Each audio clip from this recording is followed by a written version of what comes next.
আসসালামু আলাইকুম সবাইকে। সবাই কেমন আছেন? অনেক দিন পর আসলাম, তাই না?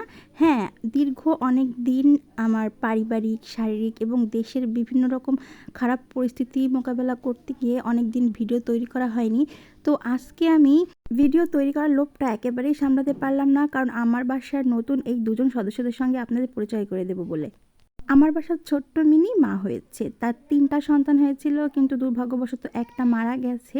আর এই যে দুজন আছে তারা মাশাআল্লাহ অনেক কিউট। আর এই যে আমি ফোনের ফ্ল্যাশ জ্বালিয়ে আসলে ভিডিওটা করছিলাম, যার কারণে ওদের একটু ডিস্টার্ব হচ্ছিল। তা ও উঠে আবার এই যে খাওয়া-দাওয়া করছে। আর ওর এই খাওয়ার দৃশ্যটা যে কি কিউট, মানে একদম এত আদুরে এদের কিন্তু এখনও চোখ ফোটেনি। তো একজন তো খাওয়া-দাওয়া করছে, সে বেশ চঞ্চল। আর একজন দেখছি পড়ে, পড়ে ঘুমাচ্ছে একেবারে টমের মতো। টম ক্যাট যেমন সারাদিন খায় আর ঘুমায়, মানে খাওয়া-দাওয়াও লাগে না, শুধু ঘুমায়, ঠিক সেরকম একে কখনোই আমি দেখি না। এ সবসময় ঘুমিয়েই থাকে বেশিরভাগ সময়। আর এই যে সাদা, এটাও অনেক কিউট হইছে। সে খেয়ে একেবারে পেটটি কোলবালিশের মতো বানিয়ে মাকে জড়িয়ে ধরে আবার সে যে ঘুমিয়ে পড়লো, মানে খাওয়া আর ঘুম ছাড়া কোনো কাজ নেই।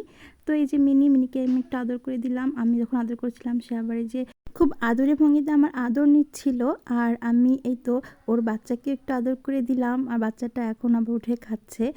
কি কিউট হয়েছে, তাই না? আর এই যে এনার ঘুম ভাঙছে ঠিকই, কিন্তু সে বোধহয় উঠবে না, আর মোড়া ভেঙে আবার ঘুমিয়ে পড়বে। মানে এরা যাই করে তাই দেখতে ভালো লাগে, এত কিউট না? আর মা মিনি বাচ্চাদের ছেড়ে একেবারে কোথাও যাচ্ছে না। বাইরে প্রচুর বৃষ্টি হচ্ছে। ও যখন খাওয়ার প্রয়োজন হচ্ছে নেমে একটু খাওয়া দাওয়া করে তারপর সে সারাক্ষণ এই বাচ্চাদের সঙ্গেই আছে। এদের বয়স কিন্তু প্রায় ১ সপ্তাহ হয়ে গিয়েছে। আমি ১ সপ্তাহ পর ভিডিও করছি। এর আগে এরা আরও সুন্দর, আরও কিউট ছিল। মানে আমার মাঝে মাঝে মনে হয় কি, যে গাছ যেমন বনসাই করে রাখা যায়, এই বেড়াল কিংবা কুকুরের বাচ্চাগুলো ঠিক সেরকম বনসাই করে কিউট করে যদি রাখা যেত না, মানে ছোট অবস্থায় এগুলো এত কিউট লাগে আমার কাছে, এত ভালো লাগে, তার কি বলবো। তো থাকো সোনারা, তোমাদেরকে আর জ্বালাতন করবো না, ভালো থাকো, বাই বাই।